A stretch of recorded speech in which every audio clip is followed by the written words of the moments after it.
Que Dios los bendiga a cada uno de ustedes.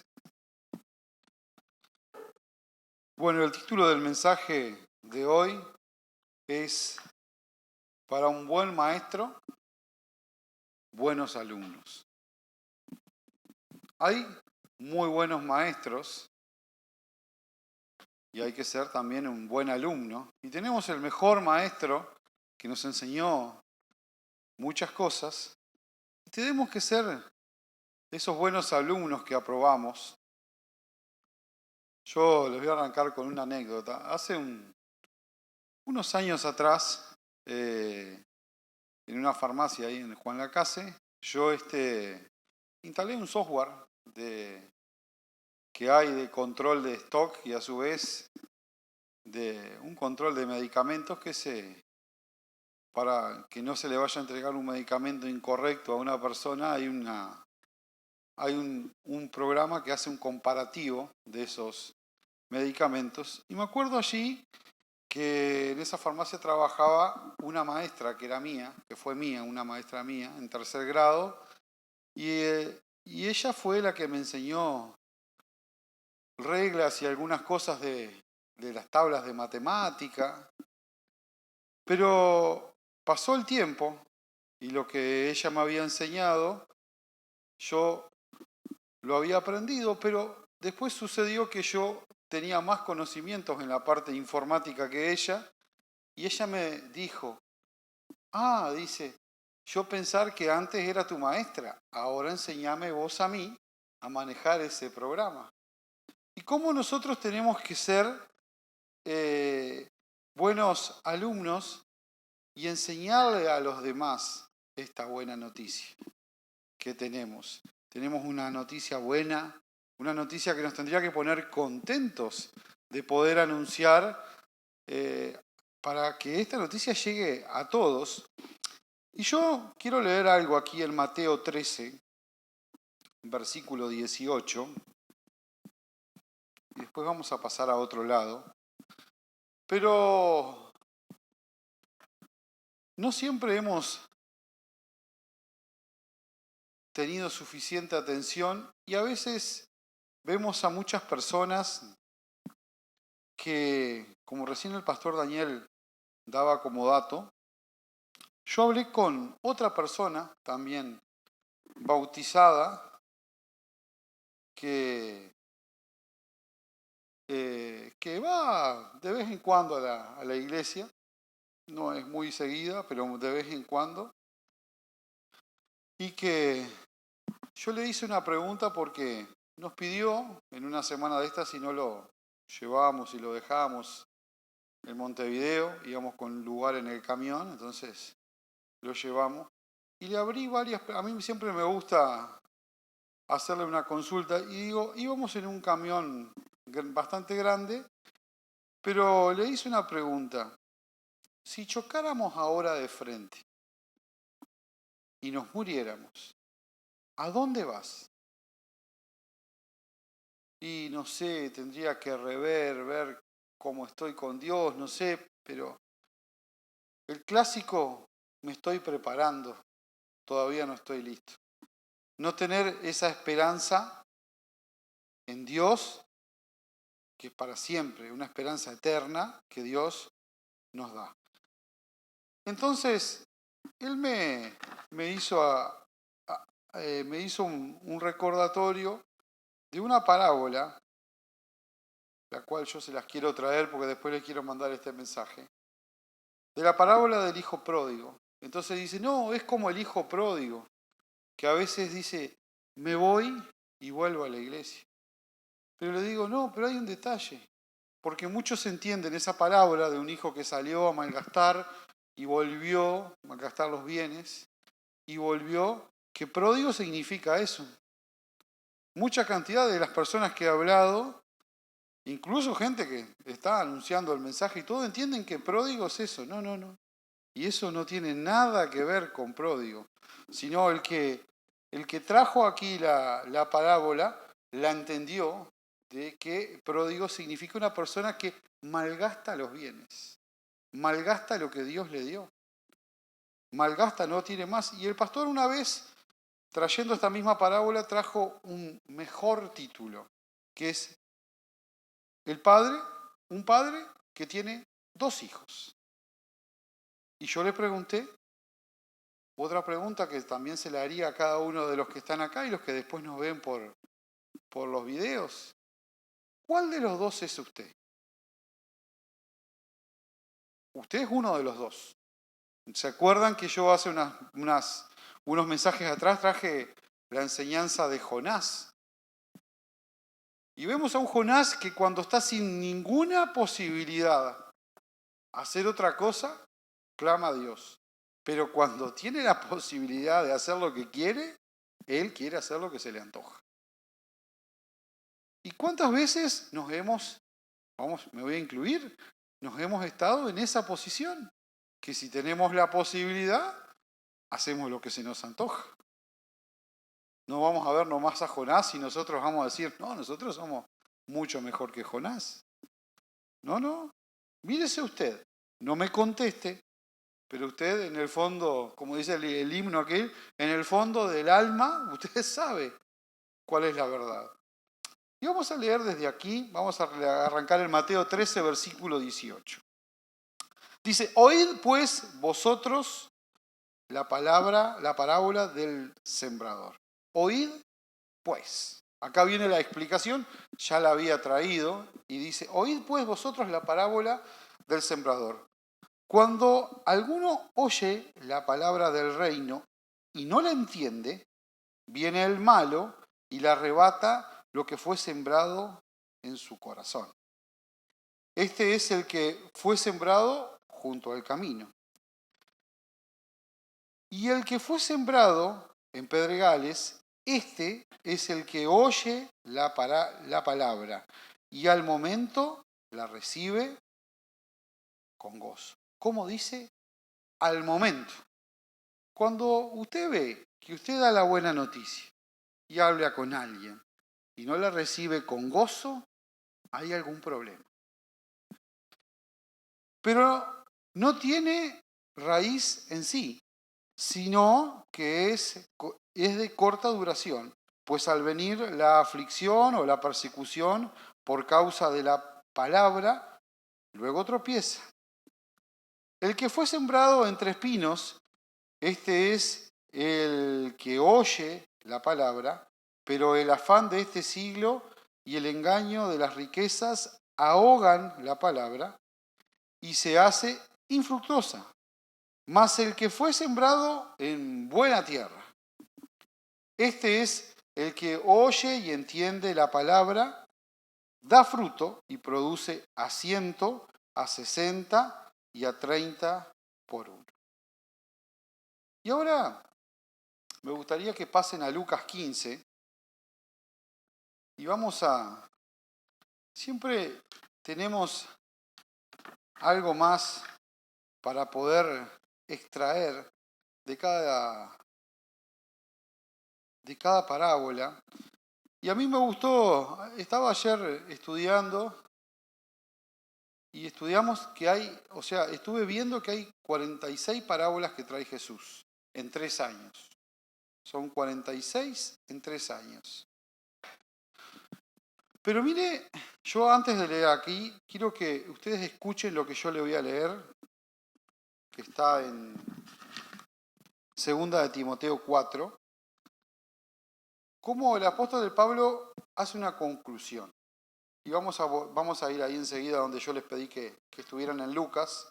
Dice, me fue bien en la competencia, he peleado bien, he terminado la carrera y no he perdido la fe. Ahora me espera una corona que recibiré como muestra de aprobación. Una corona. En Apocalipsis 2, versículo 10, dice, sé fiel, que recibirás la corona de la vida. Apocalipsis 2, versículo 10. Dice, ahora me espera una corona que revisé como muestra de aprobación. El Señor, juez justo, me la dará ese día. Y también a todos los que esperan con anhelo su llegada. Y cada vez que va terminando y va pasando un día, ustedes se cuenta que cada vez queda menos. En algún momento va a ser esa llegada. Y si yo les preguntara a los que nos miran por internet y los que están acá, ¿quién está listo para esa llegada? Yo cuando era chico me acuerdo de estar sentado en unos escaloncitos que tenía una piecita allí en el comercio allá del centro, en Toy, y me acuerdo que ensayaban allá no la pieza de la derecha, sino la pieza de la izquierda. Yo me acuerdo de estar sentado en esos escaloncitos y cantaban, cuán gloriosa será la mañana.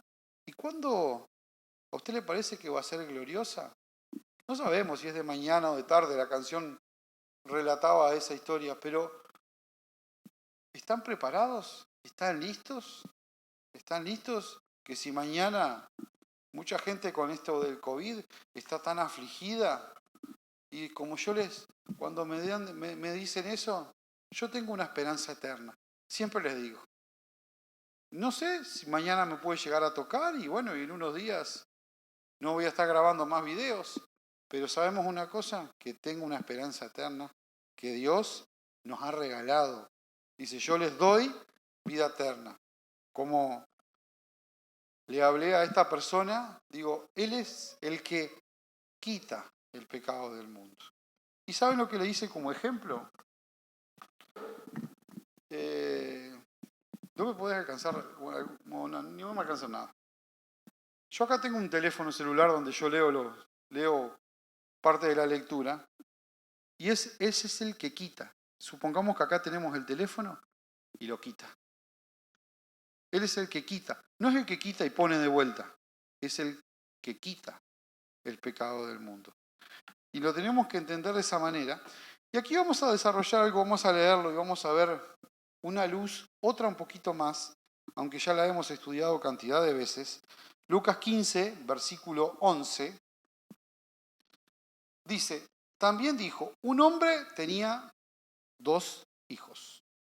Y al menor de ellos dijo a su padre, dame la parte de los bienes que me corresponde, y les repartió los bienes. Acá hay otra enseñanza que dice, si uno tiene un hijo, tiene que saberlo hacer trabajar, porque por más gerencia que le deje, se le va a terminar. Seguro que se le va a terminar si no sabe trabajar. No muchos días después, juntándolo todo, el hijo menor se fue a una provincia apartada y allí desperdició sus bienes viviendo perdidamente. ¿Cuántos a nosotros nos ha pasado? De desperdiciar algo, desperdiciar nuestro tiempo, desperdiciar hacer las cosas viviendo mal. No vamos a echarle nomás la culpa a y nosotros vamos a hacernos los que somos mejores. Y cuando todo lo hubo malgastado, vino un gran hambre en aquella provincia y comenzó a faltarle. Y se fue y se arrimó a uno de los ciudadanos de aquella tierra, el cual le envió a su hacienda para que apacentase cerdos. Vemos acá que también va a apacentar cerdos. ¿Por qué razón? Porque no sabe hacer nada. Porque alguien que va a apacentar cerdos no tiene un gran conocimiento de mucha cosa. Y deseaba llenar su vientre de las algarrobas que comían los cerdos, pero nadie le daba. Cosa que cuando alguien anda mal, sabe que no tiene gente para ayudarle. Y volviendo en sí dijo, ¿cuántos jornaleros en la casa de mi padre tienen abundancia de pan y yo aquí perezco de hambre? Y me levantaré e iré a mi padre y le diré, Padre, he pecado contra el cielo y contra ti. Ya no soy digno de ser llamado tu hijo. Hazme como uno de tus jornaleros. Y levantándose, vino a su padre y cuando aún estaba lejos, lo vio su padre y ¿qué dice acá? Y fue movido a misericordia. ¿Cuántas veces hemos sido movidos nosotros a misericordia por el prójimo. ¿Cuántas veces hemos sido movidas? Y corrió y se echó sobre su cuello y le besó. No dice, le fue, le reclamó, te gastaste todo lo que yo había generado por años. Dice, no, dice, corrió y se echó sobre su cuello y le besó. Y el hijo le dijo, Padre, he pecado contra el cielo y contra ti ya no soy digno de ser llamado tu hijo. Pero el padre, porque vemos que en ningún momento deja de ser hijo, pero el padre dijo a sus siervos, sacad el mejor vestido y vestidlo. Y poned un anillo en su mano y calzado en sus pies. Y traed el becerro gordo y mátenlo y comamos y hagamos una fiesta. Porque mi hijo muerto era y ha revivido, se había perdido y es hallado. Y comenzaron a regocijarse. En la versión Dios habla hoy, dice que comenzaron a tener mucha alegría y mucho júbilo.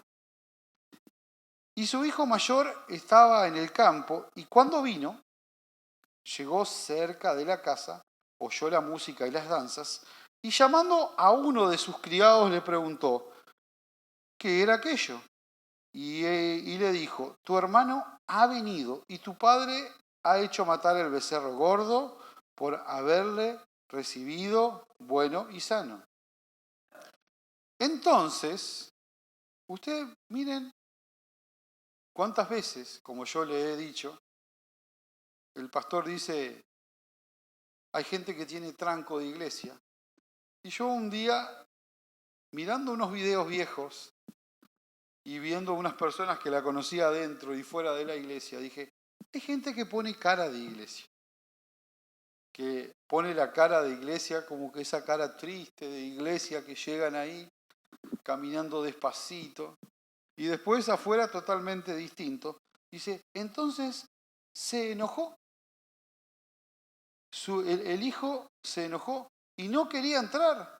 Salió por tanto su padre y le rogaba que entrasen.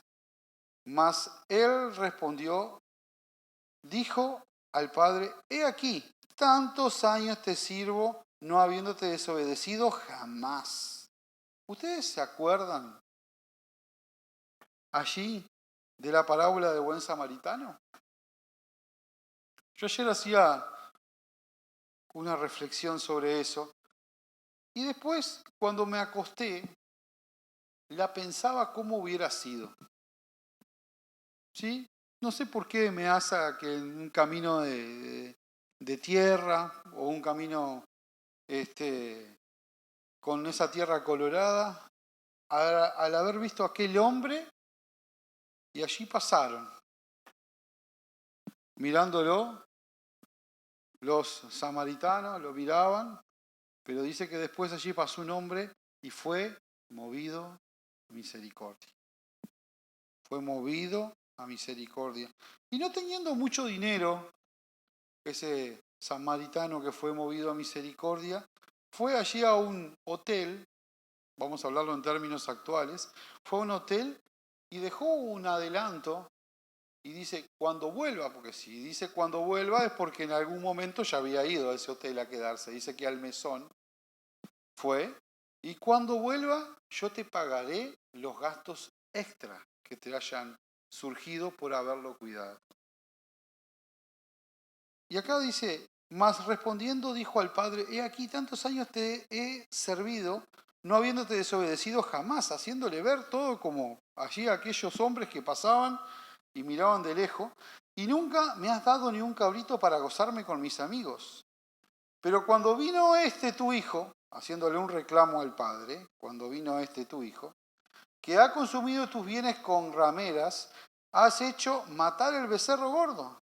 Entonces le dijo, hijo, tú siempre estás conmigo y todas tus cosas, todas mis cosas son tuyas.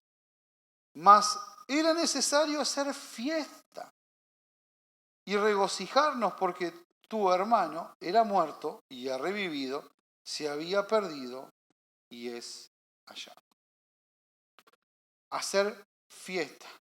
Pero recuerdan cuando Jonás ¿te parece bien enojarte? Le pregunta. Dios le pregunta, ¿te parece bien enojarte así? Cuando Jonás contesta, estoy muerto de rabia. Jonás contesta eso, lo vemos en Jonás capítulo 3, si ustedes después lo quieren leer. Está ahí toda la historia, la pueden leer desde el versículo 1 hasta el 4, inclusive, pero cuando Jonás va allí y Dios tiene misericordia de Nínive, porque Nínive cambia totalmente su manera de actuar, y Jonás va y hace un mensaje muy cortito, pero si Jonás hubiera tenido la oportunidad, hubiera detonado Nínive, si hubiera tenido el botón para apretar ahí para detonarlo, lo hubiera hecho. Y como Dios tuvo misericordia de Nínive, Jonás se enojó. Y se enojó, que dice el relato bíblico que escribe, estoy muerto de rabia. Y acá a este muchacho le pasaba algo bastante parecido, no expresa acá que estaba muerto de rabia, pero vemos por la lectura que no estaba muy contento.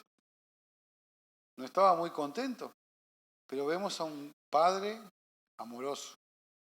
Vemos a un padre que también en la parábola, cuando así se lo llama y dice, bueno, vamos a llamar a la gente a trabajar y, bueno, por un día vamos a decir que le pagaban 1.000 pesos de trabajo. Y bueno, pero después los que fueron a la última hora también cobraron lo mismo. Y los que trabajaron todo el día estaban reclamando.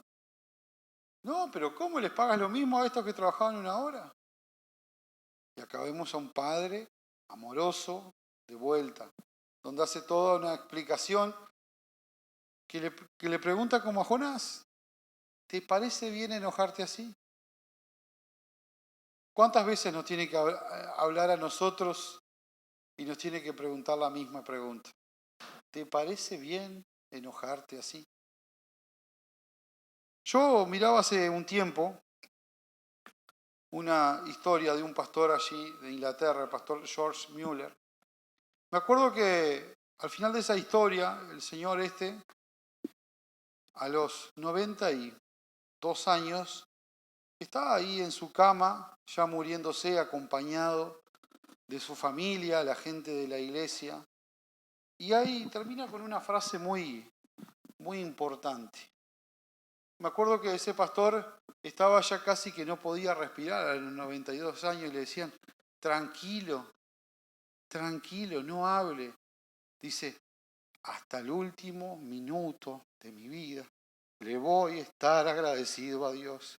Hasta el último minuto. ¿Cuántas veces nosotros se nos olvida, como en estas historias que vemos resumidas acá, que Dios abre estas explicaciones para hacernos ver hasta el último minuto de mi vida le voy a estar agradecido a Dios? Y qué bueno es poder morir siendo agradecido, dándole gratitud. Porque dice en el Salmo 100, versículo 4, entrad por sus puertas con acciones de gracia, por sus atrios con alabanza. Bendecid su nombre. Y muchas veces nos olvidamos de ser agradecidos por tantas cosas y leemos esta historia y nosotros nos creemos el bueno de esta historia. Porque nosotros mismos, si nosotros nos preguntaran, si a alguno les pregunto yo, me dirían que son el bueno, son el que se quedaron en la casa trabajando con el padre y nunca lo desobedecieron y son ese personaje que están, como en la historia de Jonás, vamos a decirlo en términos actuales, recaliente. Porque Jonás dice, estoy muerto de rabia. Hoy sería en los términos uruguayos modernos, estoy recaliente con la decisión que Dios tomó de salvar a estos de Nínive. Estoy recaliente. Y eso no era así. Tenemos a un Padre amoroso, un Padre que es bueno, un Padre que nos dio tanta cantidad de cosas que teníamos que estar gratamente agradecidos con Él. Por todo lo que Él nos dio y porque Él dice que Él es digno de ser alabado. Digno, y el Salmo nos explica, ¿se acuerdan que cantábamos antes, hace muchos años atrás? Grande es Jehová y digno pero el Salmo dice de ser en gran manera alabado. Y qué bueno que como este pastor, cuando termina esta historia que termina ahí muriendo el pastor, dice, hasta el último minuto de mi vida le voy a honrar. Hasta el último minuto de mi vida, cuando ya no tenía casi fuerzas, el hombre seguía honrándolo porque sabemos que nos pueden pasar diferentes circunstancias, podemos tener diferentes problemas, pero tenemos que darle honra a Él porque Él es el que merece toda honra y honor. Que Dios los continúe bendiciendo y mediten en estas parábolas. Y si ustedes se quieren reflejar un poco mejor y mirarse ustedes mismos, miren la historia de Jonás, que muchos nos parecemos a Jonás. Muchos. Queremos hacer lo que se nos antoja. Si tenemos la posibilidad, si estamos dentro de un gran vientre de un gran pez, que las algas nos pasan por arriba, ahí sí, vamos a clamar, ¡ay Señor, ayúdanos! Pero cuando le piden a Jonás, Jonás, vas a tener que ir a Nínive. Tengo plata acá en el bolsillo, prefiero ir para otro lado. Voy a hacer lo que se me antoja. Pero Dios nos puede traer de una manera o de otra manera. Podemos ir solo por el camino que Dios nos enseña, o Dios nos va a traer, pero capaz que no de la mejor manera, al puerto. Que Dios les continúe bendiciendo.